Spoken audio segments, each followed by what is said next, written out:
Salut à tous, j'espère que vous êtes en forme. Baudière vous accueille dans son arène, le lieu de destruction massive, où on en chie pour gagner quelques petits centimètres de muscles.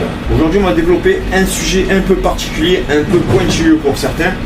C'est les exercices qui seraient soi-disant dangereux, la manière dont il faut exécuter tel ou tel exercice. Quand on voit certains coachs mettre des photos ou des vidéos, si il faut faire ça au lieu de ça, après le bon geste, le mauvais geste. Donc on va détailler tout ça et on va voir les points qu'il faut regarder pour si effectivement le mouvement est bien exécuté ou pas, et si ce mouvement est dangereux pour vous. Donc on va commencer par parler, attention, du tirage nuque et du développé nuque. Donc le tirage nuque pour les dorsaux, le développé nuque pour les deltoïdes. Donc le 3/4, il y a beaucoup de vidéos sur YouTube en disant ce mouvement est dangereux, il ne faut pas le faire, il faut le bannir, que ce soit le développé nuque ou le tirage nuque, ou la plupart des coachs qui n'y comprennent absolument rien, qui n'ont aucune notion de l'anatomorphologie des personnes et qui ne prennent aucunement en compte la mobilité articulaire, vont vous dire exactement la même chose. Sauf que ces mouvements, oui bien sûr, si vous avez un doute, ne le faites pas. Si vous avez la moindre gêne lorsque vous allez faire ce mouvement, ne le faites pas. Ce que je vous conseille, c'est de vous rapprocher d'une personne compétente qui va vous dire, rien qu'en vous regardant, la personne elle doit savoir si vous pouvez faire ou pas faire ce mouvement. Rien qu'en voyant votre anatomorphologie, vous faisant faire 2-3 mouvements et regardez tout simplement votre mobilité articulaire. Parce que oui, tout vient de là. Ces mouvements sont à bannir. Par exemple, des personnes en général qui ont des épaules étroites et qui manquent vraiment de mobilité au niveau des articulations. Il peut y avoir des personnes qui ont des épaules étroites et qui sont très mobiles parce qu'ils ont entretenu cette mobilité, parce qu'ils ont fait des exercices plus jeunes, peut-être parce qu'ils ont fait d'autres sports qui leur a permis d'avoir une certaine mobilité au niveau des articulations. En général, les personnes qui ont une ceinture scapulaire beaucoup plus large ont souvent déjà une très bonne mobilité au niveau des omoplates et du pourtour de la coiffe des rotateurs. Donc tout bouge bien, tout est nickel, on a une très bonne souplesse, très bonne mobilité. Et dans ce cas-là précis, ce mouvement est un mouvement excellent. Enfin, c'est deux mouvements puisqu'on parle du développé nuque et du tirage nuque. Donc comme je vous explique, à partir du moment où vous avez une anatomorphologie qui s'y prête et surtout une très bonne mobilité au niveau des articulations, parce qu'on peut avoir aussi des épaules larges et avoir aucune souplesse, aucune mobilité. Mais par contre, comme je vous dis, si vous avez une très bonne mobilité, il n'y a aucun danger à faire ce mouvement, tout au contraire. Donc, démonstration. Donc tout d'abord, bien placer son banc et sa barre. Il faut vraiment que le banc et la barre frôlent votre tête, de manière à ne pas mettre de pression sur les cervicales. Donc comme je vous dis, si vous avez une bonne mobilité au niveau des articulations, ce qui est mon cas, il n'y a aucun problème. Donc là, on est bien droit, on descend, on remonte, il n'y a aucune tension, il ne faut pas que ça vous tire sur les épaules. On descend au niveau des oreilles, pas besoin de descendre plus bas.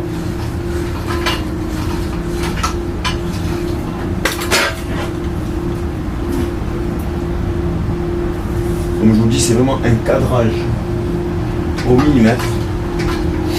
On inspire, on souffle, on descend la barre au niveau de ses oreilles, les coudes sont à 90 degrés, on garde la tête bien droite, on inspire, on souffle.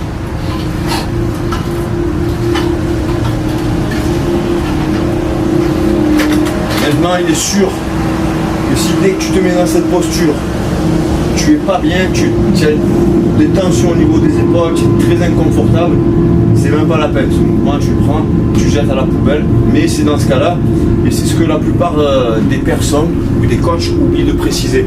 Donc c'est vrai, ils jouent la sécurité en ne faisant pas faire ce mouvement. Mais c'est quand même un mouvement, comme je vous dis, si vous avez une bonne souplesse articulaire, il n'y a aucun problème pour le faire. Échauffez bien votre coiffe des rotateurs avant la séance, comme chaque séance. Je vous mettrai une panoplie d'exercices pour ça. Et il n'y a aucun souci. Montez votre charge progressivement, comme je vous apprends tout le temps à le faire. Et ça va être top. On va faire la même chose sur le tirage nuque. Donc, idem pour le tirage nuque. Ce qu'il faut surtout, c'est bien se placer en avant. Bien sûr, je reprécise pour les personnes qui n'auraient pas vu le début de la vidéo, il faut une bonne souplesse et une bonne mobilité articulaire pour pouvoir faire ce mouvement. Mais c'est pas un mouvement qu'il faut dire il est interdit ou il est à bannir. On peut le faire si on a l'anatomorphologie et la mobilité articulaire qui nous permet de le faire. Et c'est là où, c'est pour ça que je veux vraiment insister sur ce point, parce que beaucoup de personnes qui pensent avoir la science infuse vont vous dire ça, il ne faut pas le faire, ou ce mouvement, il ne faut pas le faire comme ça. On va revenir sur d'autres exercices juste par la suite, parce que je vois des trucs qui sont aberrants, et c'est à se demander si les coachs de nos jours comprennent vraiment quelque chose au niveau anatomie et au niveau physiologie et au niveau anatomorphologique des personnes. Donc pour le tirage nuque, ce qu'il faut surtout, c'est bien se placer bien en avant, pencher légèrement le buste en avant, je dis bien légèrement. Surtout ne mettre aucune tension sur les cervicales. C'est pour ça qu'il faut avoir une bonne mobilité au niveau des épaules et des omoplates, sinon vous ne pouvez pas faire ce mouvement. Donc on prend la barre, hop, on se place bien en avant, on tire au niveau des oreilles et on ramène. Très important aussi, hop, je me permets de faire ça, mais c'est quelque chose qu'il ne faut surtout pas faire non plus, parce que je n'ai pas beaucoup de poids, donc je me permets de le faire. Quelque chose aussi qu'il ne faut pas faire, c'est laisser partir la charge. Donc une fois on tire ici, on retient, on ne va pas plus loin, on ne met pas de stress sur les articulations, on ne laisse pas étirer sur vos articulations. On est ici, on verrouille. Ici, on verrouille le mouvement, on tend, on contracte, on avance. On contracte, on relâche, on contracte, on relâche, on inspire, on souffle. Hop, vous voyez. Donc le mouvement, ça donne ça.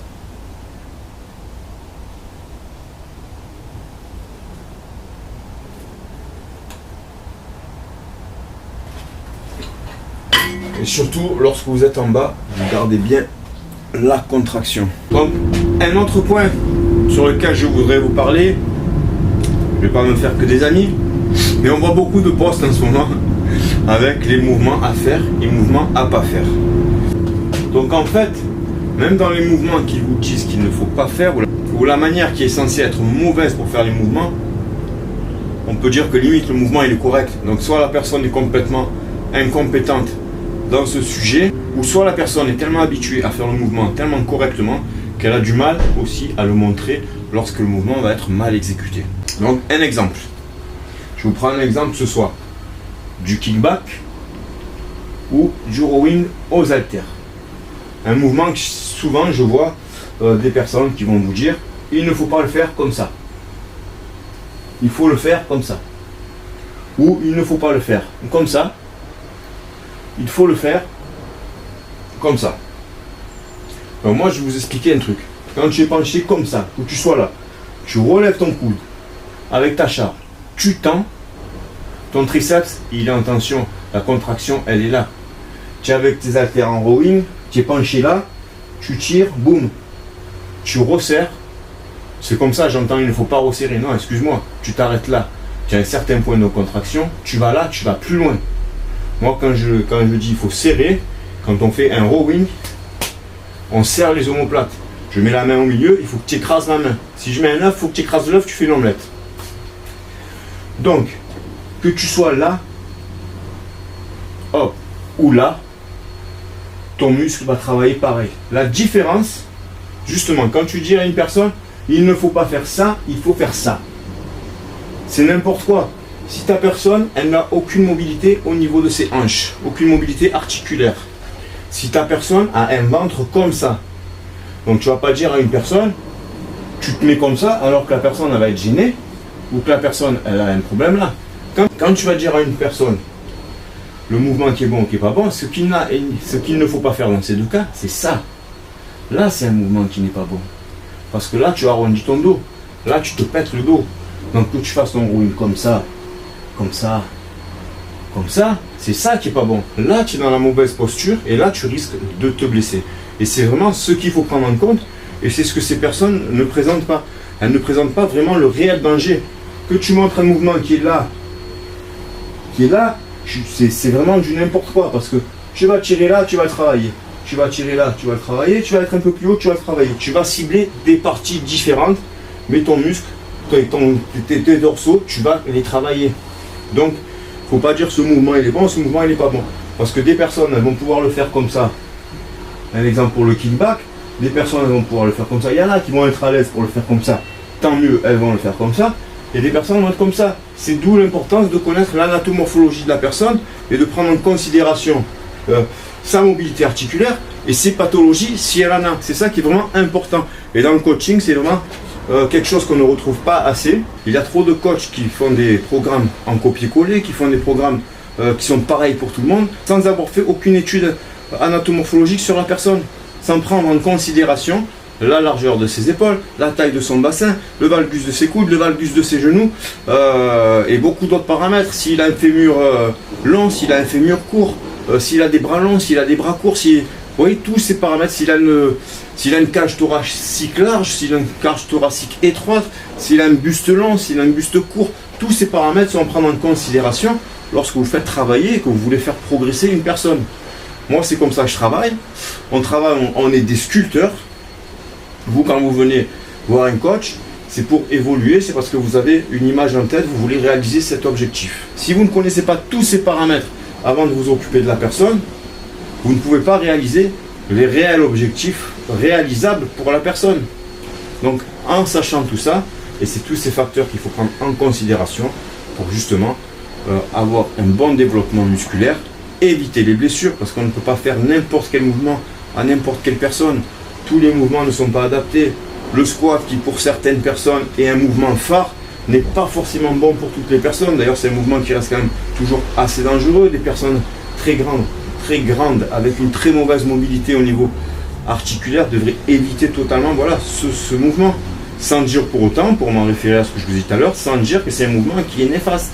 Parce que ce mouvement va être très bénéfique pour certaines personnes, et va être médiocre, il ne va pas les faire progresser pour d'autres personnes. Donc trouvez les mouvements qui vous correspondent, trouvez le coach qui va vous permettre de trouver les bons mouvements qui vous correspondent, faites de l'isolation sur vos muscles, surtout cherchez à stresser les muscles et rentrez dans la fibre, et le muscle, vous le savez, je vous l'ai déjà dit, il faut le matraquer, il faut taper dedans, il faut lui faire mal, mais intelligemment. Le but c'est qu'on fait un développement qui était basé sur une méthode intelligente, efficace et qui va limiter les blessures au fil du temps. Ça fait des années que je pratique, on a tous commencé, on a tous fait des erreurs, on a tous voulu faire des barres de malade au développé couché, on s'est tous flingué les épaules et on n'avait pas tous forcément des gros pecs, alors que c'était censé être un mouvement magique. Parce que Arnold avait des gros pecs, donc on pensait que le développé couché était un mouvement. Sauf que la génétique de chacun, il y a des personnes qui ont des gros pecs, il y a des personnes qui ont un gros dos, ils vont rien faire, ils vont quand même avoir un gros dos, ils vont faire 4 pompes, ils vont avoir des gros pecs. Une petite parenthèse sur le mouvement de kickback et de rowing aux haltères, justement pour avoir encore plus de sécurité et pour travailler encore plus, pour isoler encore mieux, pour justement avoir les lombaires relâchés. Moi j'ai eu plusieurs opérations du dos, donc je sais ce que c'est, je sais ce que c'est que de souffrir du dos. Donc pouvoir s'entraîner avec des pathologies et des blessures, c'est ce qu'il faut prendre en compte. Donc vous voulez faire du rowing aux haltères ou du kickback sur banc incliné, vous êtes encore plus protégé, il n'y a pas à chier. Là, on est là, on fait son rowing, on monte ici et on resserre. On n'écoute pas ceux qui vous disent on arrête ici, on resserre. Là, la contraction, elle est maximale.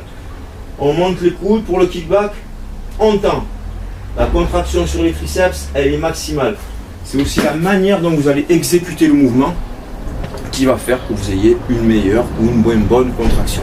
Écoutez, j'espère que cette vidéo vous a plu. Si celle-ci vous a plu, n'hésitez pas à la liker, n'hésitez pas à vous abonner à la chaîne et n'oubliez pas d'enclencher la petite cloche de notification afin que vous soyez informés à chaque fois que je sors une nouvelle vidéo.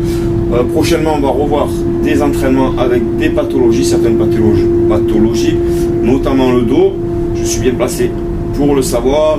Pour ceux qui me connaissent, j'ai eu de gros accidents, je suis resté quelques années dans mon lit avec mes problèmes de dos que j'ai toujours, mais qui ne m'empêchent pas de gérer mes entraînements car j'adapte ceci à mes pathologies. On ne lâche pas ses objectifs, on continue à visualiser ce à quoi on veut ressembler, ce à quoi on veut être, ce qu'on veut faire dans la vie et on fonce, surtout foncez.